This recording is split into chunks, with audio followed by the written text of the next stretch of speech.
Hi, I'm Danny Ramos, and welcome to this week's edition of Hispanic Speak Out TV, brought to you every single week on Bright House Cable Channel 49. This is Hispanic Speak Out, and we have sometimes very controversial topics, and one of those topics will be discussed openly with our panel of co-hosts. I'm here with Bill Garlington and Greg Perkins. Greg Perkins and Jose Miranda. Stay tuned, because after this 12-minute discussion, Jose Miranda will be doing part 2 of his interview with former Commissioner Mildred Fernandez. She was a former commissioner who was arrested for taking bribery, for a bribery charge, and she almost spent 2 years in jail. We have a 3-part interview. One of those interviews already aired. The second one is airing after this conversation, and then next week we will have another interview. Okay, guys, there's a lot of, let's hit a real sensitive topic that people don't want to talk about, and they never talk about. Okay, so let's take it from the top. The policies of the White House, are they racist against whites? You want to go first? You're the ultra-conservative, and then you can bounce off. And why? Well, I believe President Obama hasn't really shown a lot of TLC, if you will, over 7 years to Christians and white folks, as he has been over backwards. And there's a litany of things like the Trayvon Martin, the Ferguson, for the blacks and the Muslims. So I'm not going to call President Obama a racist. I don't know what's in his heart, but the administration tends to be slanted toward another group of people. Okay. It's funny you said another group of people without actually defining who those people are. And if President Obama was against white people, then why do you have black people saying he's not doing enough for black people? So I don't know who this group of people that you're referring to. And no, I think President Obama is very, very fair. Okay, Jose? To all people. Jose? I think the president has been fairly neutral. I believe African Americans and minorities wish that he wasn't. I think there was an assumption that somehow he was going to go into the White House and become a gangbanger, and that's far from the truth. He is a smart Harvard guy who's running the White House as best he can, given the circumstances that he was given. Okay. My liberal friend, I would have to say that you just associate all black people with being a member of a gang. You said President Obama being a gang. I know that's not what you meant, but you made it seem like all black people are not gangsters. Because I, for one, I am not a gangster. So. Well, all right, let's take it. Let me take one thing you said. What you said basically is that they were expecting the President of the United States, because he's black, to pay more attention to the black community. Take, for example, Chicago. Right. Okay? There are other things that are highlighted by the Obama administration, by the president, but he never highlights what's going on in Chicago. And there is never any mass media about a fix-it for what's going on with all the murders that happen every weekend, black-on-black murders that happen every weekend in Chicago. So, what do you think about that? Right, that's my point. You just made my point that if he was so pro-black, right, I can't think of one initiative he's had for blacks, and if he was so pro-black about the whole Chicago thing, why doesn't he go in there and clean that thing up? Let me give you a twist on it, okay? When the president came, he was elected president, he said he was going to fundamentally change America. Fundamentally change. The only way to change America fundamentally is to change the ethnicity of America. So let me ask you this question. If he hasn't, well, you can get your 10. If he hasn't, then what is the purpose of allowing millions of immigrants that come in, okay?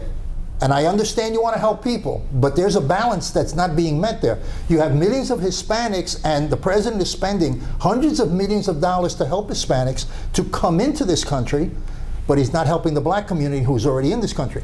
He wants to spend hundreds of millions of dollars to bring Syrians in and people from that war zone who are also an ethnic group. So maybe fundamentally change America means let's change the dynamics of government, because you know and I know the Congress of the United States is primarily made up of white people. So is his immigration policy that he is doing, is he changing the fundamental nature of the character of the population of the United States based upon bringing in millions and millions of immigrants who are going to have children, and those will have children in 2 generations? The whole makeup of the Congress may change. What do you think about that? No, because you still have to have money to run for Congress. So I don't care if you have 20 million blacks, 50 But million look what- Hispanics. If you don't have the money and But the he power, ran, and how you did Obama run? It doesn't matter. You still Obama can't- raised the money based upon $5 bills. He got a tremendous amount of money from the Yeah, but regular people. blacks are minorities, so there are a whole lot of white people also voting for him. So I don't know how he's fundamentally changing America. Well, do you think that all of this immigration policy will as a conservative, will fundamentally change I the believe- United States of America? Yes. Its character, its profile. Because Absolutely. right now we're a white power country. You got, the people in power in this country are primarily white. Everybody knows that. Just look at the color of the United States. Take a snapshot and take a picture of the Congress. Everybody stands up, and you'll see a few blacks and a few Hispanics, but 90% or 85%, I don't know what the exact percentage is, are white. So is this big immigration push from everywhere and not paying attention to problems at home, but spending hundreds of millions of dollars, is it a push to change the ethnicity of the United States? Yes and no. I believe the reason that the immigration or President Obama and his administration wants these ethnic groups to come over to America is not primarily for the cleansing, if you will, of making it white to black or Hispanic. It's because these folks that come over tend to be low information and lower in the totem pole, and they vote Democratic Party, and they'll vote these white Democrats into office. Okay, you're saying that because it's a Democrat that's giving them the opportunity. It's a political whole political thing. Absolutely. You guys Jose, remember go ahead. a place called Ellis Island, where all these white people were, came in, and that's how we changed everything, and that's why it's predominantly white at this time? They didn't go to a third world country and say, let me take Mexicans or Arabs. They did not do that. The United States government did not. And there wasn't no litmus test that says you were smarter or dumber. They let everybody and anybody come in. Jose, okay? No, that's the truth. You guys are denying what you set up. Jose. Okay. What I'm trying to say. He asked me a question. Is do I believe that the current administration in the Democratic Party is bringing all these people? Hang on. To political reasons, right, to get the political Democratic vote. Yeah. That's what I feel. Okay. You guys will never get votes because you don't have any policies. Okay, so even if all these people were white, even if they were all white, they don't like the policies. Okay. Okay, you Republicans, you don't offer up any substantive policies. Okay. And Danny, you know that this is a nation of immigrants. You know, the only original people were the Native Americans. So the United States has always been a nation. They also migrated. They didn't come up poof.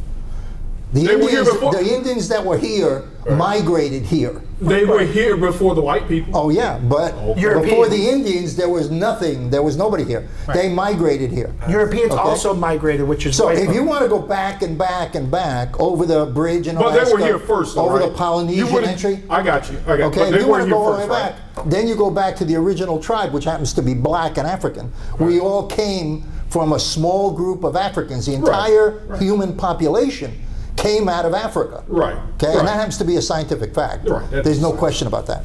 All right, let's jump to let's jump on to another thing. My brother from another mother. You got Leon Panetta, who was the Secretary of Defense for the President of the United States, Dianne Feinstein, who sits on the Intelligence Committee, Tom Burkhoff, who is a major journalist, Democrat, all jumped ship on Obama this week. Okay? They all criticized him for mishandling the entire situation in the Middle East. These are major Democrats. I mean, this is the Secretary of Defense under Obama, who was appointed as Secretary of Defense. Right. That combined with now they're saying that someone in the White House, not necessarily the president, was cooking the books. It's two different topics, but it's related on how to handle the war. Okay? How do you feel about a lot of Democrats now starting to jump ship on the way that the president is handling the terrorist situation? By the way, I do agree with the idea of not using the word Islam when referring to those people. Okay, I agree on that. But there's also a controversial fact about that. People? The terrorists. Okay. The terrorists. Another issue is the fact that. Is there a question you're asking, or are you making a statement? No, I'm making a statement. Okay, so let me jump back. Okay, so what do you think about the Democrats now starting to jump ship on the way he handled the situation by saying the Paris massacre was a setback? Do you feel that the President of the United States should stand up there and tell the entire world what he is exactly doing? I'm thinking that what he's saying, and basically, he's not trying to give them any more juice that they need to have. ISIS already has a lot of juice. And by empowering them, by using different words, it just makes them more boldened to continue what they're doing. I think this president probably could have used different words. However, I don't have an objection. Do you think that he should, don't you believe that he should have, there's a comfort zone that a leader has to give the people that he leads. Right. And there's a vacuum there, constant criticism that he is not giving the right words that for leadership under the circumstances. Right. How do you feel about that? 1%, less than 1% of the population is fighting the war. I can assure you they feel okay with Yeah, what he's doing. but the rest of the people don't feel secure. No, the rest of the people sitting on their butts having a party, they don't pay attention to it. They pay less than 15 minutes watching news, okay? So they don't, and the news, we all know the news is slanted, depending on which station you want to look at, okay? So they're getting the incorrect message. America is like a little child that wants to be pampered and wants to know everything, but then after it gets that information, it wants to go to the beach. How do you feel about it? Well, getting back to your original thought, this is the same president that 2 years ago announced to the whole world when we're pulling out of Afghanistan. I mean, he said we're going to be pulled out by such and such a date. So, but now you're saying this same president shouldn't be telling everybody everything, what's going on behind the scenes.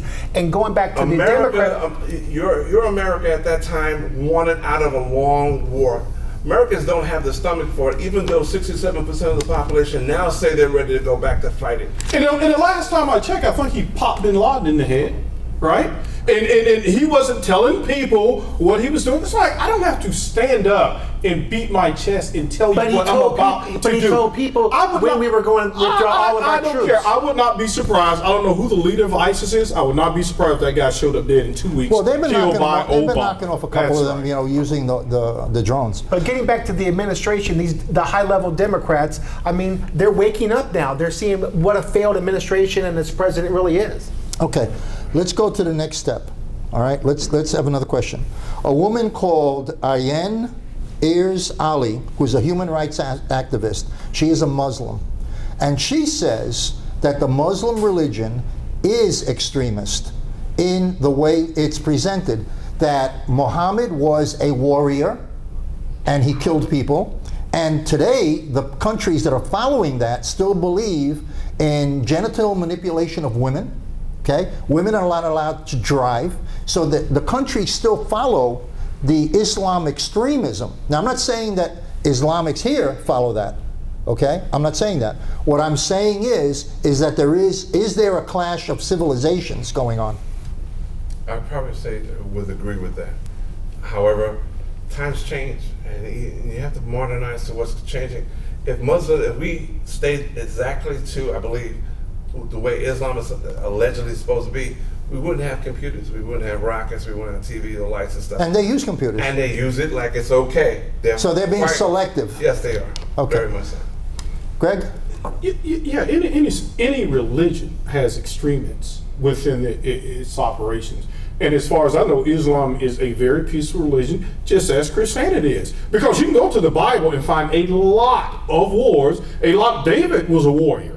Okay, and he was a man after God's own heart, and he had Bathsheba's husband killed so that he could have her sexually. So let's not just say one religion does that. Okay, so in other words, you have to interpret, because we're here, we're not 1,000 years ago, 2,000 years ago. And so we're living. We have to interpret these religious books. Right. So to fit our lifestyle today. Yeah. Listen, next time you got it, but right now we're going now to Jose Miranda, who's going to interview Mildred Fernandez, who was incarcerated for 2 years. She was charged with taking a bribe in Orange County. We'll be right back. I am for the child who's had 7 addresses in a single year, because she's in foster care, because her father abused her, and her mother couldn't believe her. She is the child I am for. I am a volunteer child advocate. I am you. Florida residents call toll-free 866-341-1425. Hi, I'm Jose Miranda. This is Hispanic Speak Out TV, brought to you each Tuesday night on Bright House Channel 49. We have 3 programs on there. We have EDU TV, it's an education show. We have our show, this show, of course, which is politics and more. And then it's followed by Latina role models. We also have a cooking show in the works, so please keep watching because you'll be very surprised and impressed.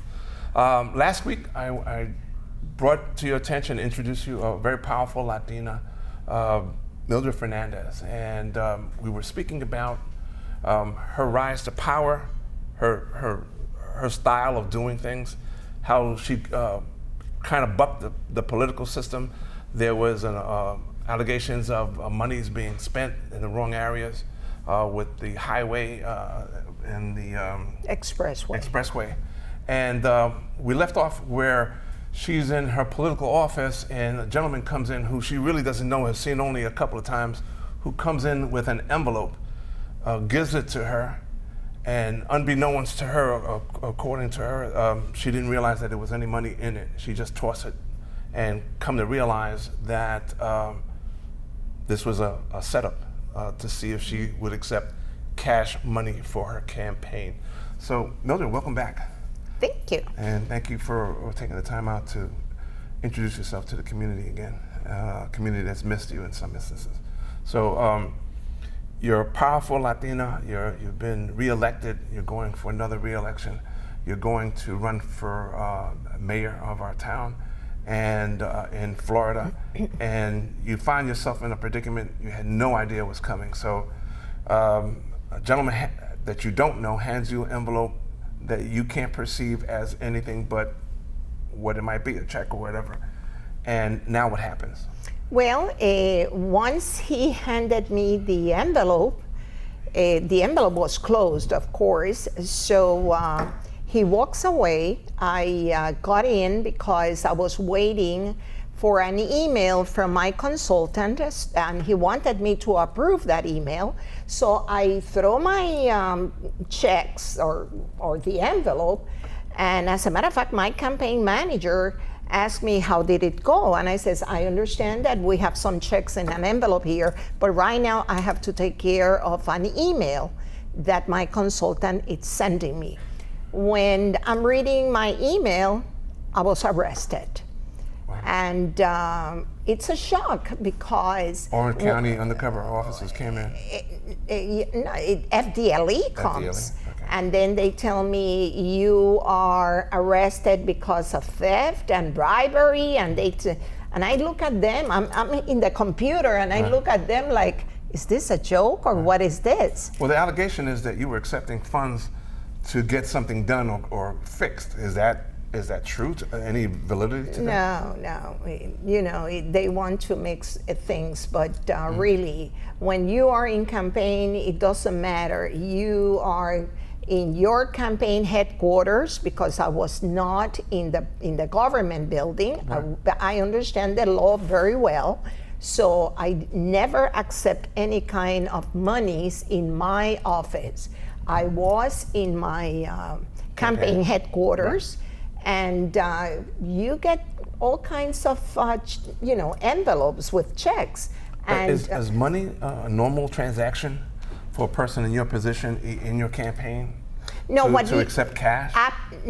The law. I mean, I don't know it. The law says that you can accept certain amount of cash. Okay. But I never opened the envelope, so I don't know what it's inside the envelope. As a matter of fact, when I am arrested, my campaign manager saw FDLE opening the envelope and counting the cash. Yeah, to make sure nothing was gone. So, but tell me something. If your campaign manager is there, and why not? How come they didn't give the money to the campaign? As a matter of fact, and this is a very good question, because the individual, when he calls my office, my campaign manager says, I can go and pick up the envelope for her. Right. She's very busy. She's in a meeting right now.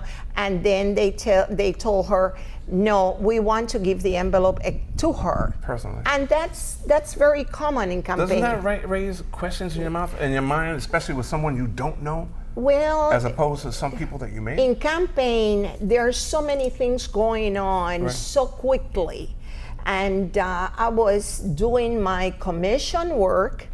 I was coming from a meeting that I had that day, and then my campaign manager was telling the individual, I can go and pick up the envelope any place you tell me, because that's the job of a campaign manager. Sure, they do that. And you have CPAs, and at that time I have a CPA that he will make sure that the money is counted correctly.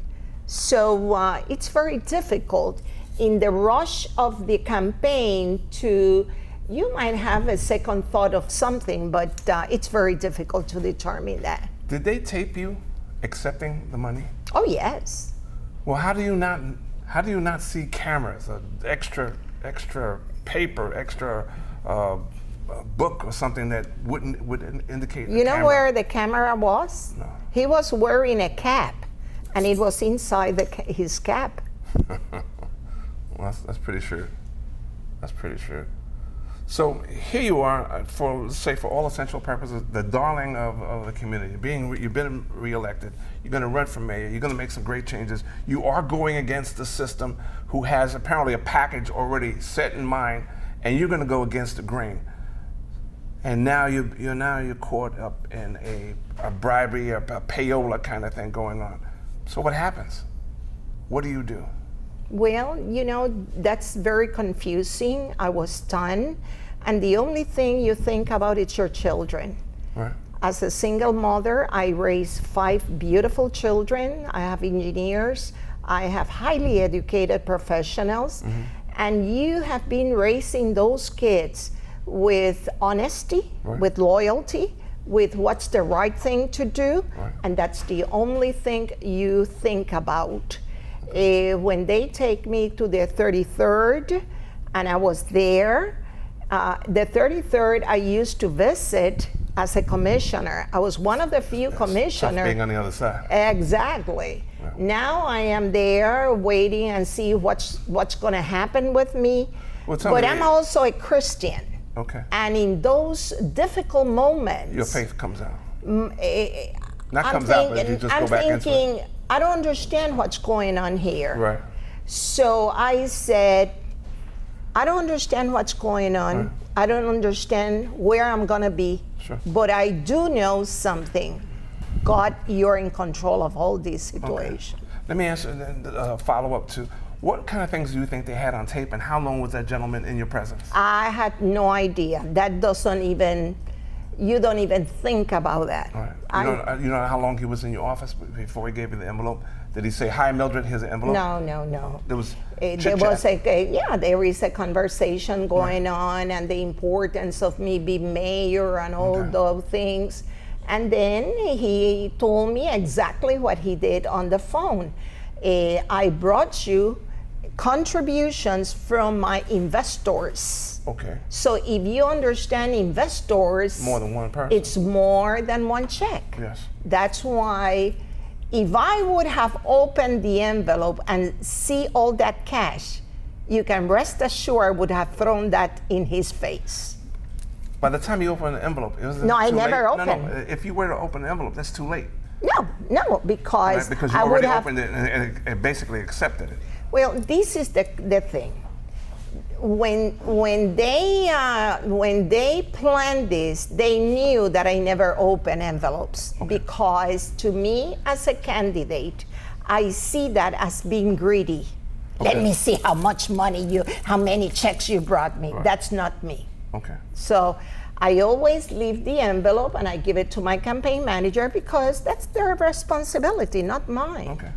So now you've been charged. You went down to 33rd, and now, how did it feel that first day in court? Was that overwhelming? Very Here- much. Here they're charging you with a very serious crime. Yeah, not only one, it was 14 different charges. Okay, which I know they whittled it down and stuff like I that. had RICO charges, I had Right. conspiracy, I had all the drug dealers charges.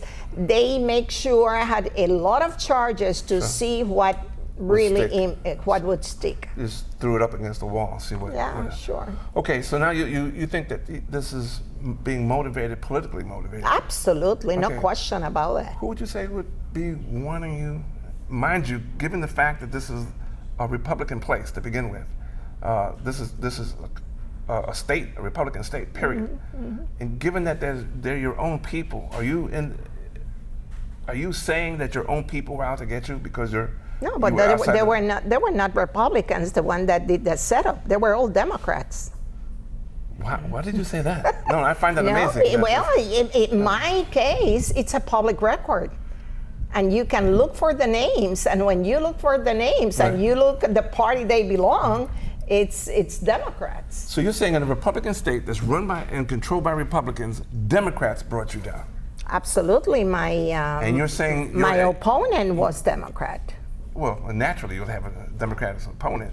Not necessarily. Oh, It yeah, could a be runoff, another Republican. It could be a Republican. Okay, but you're saying definitely a Democrat, and this all came about simply because you announced for mayor. Correct.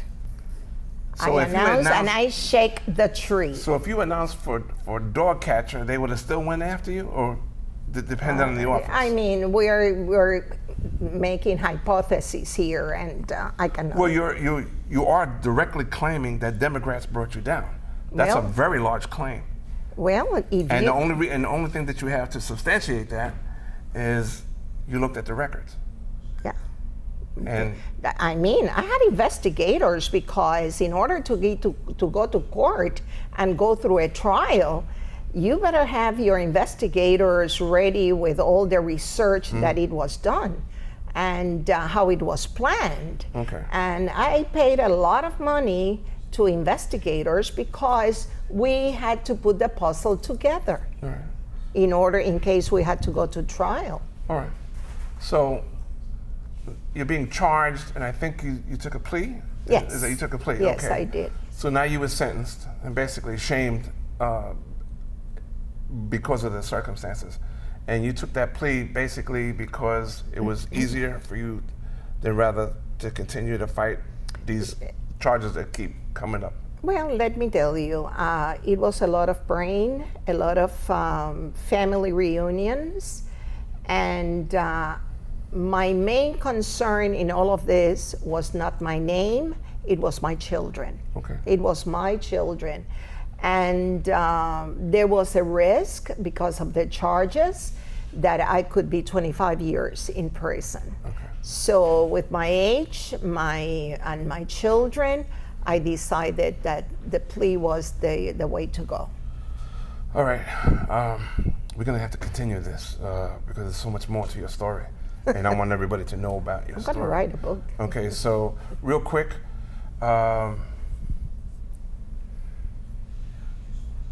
when we come back, we're going to talk about your jail time, the awareness of all of a sudden what your surroundings and how that brought you to your current situation with breast cancer and stuff. Okay, so I'm Jose Miranda. This has been Hispanic Speak Out TV. Tune in next week for the continuation.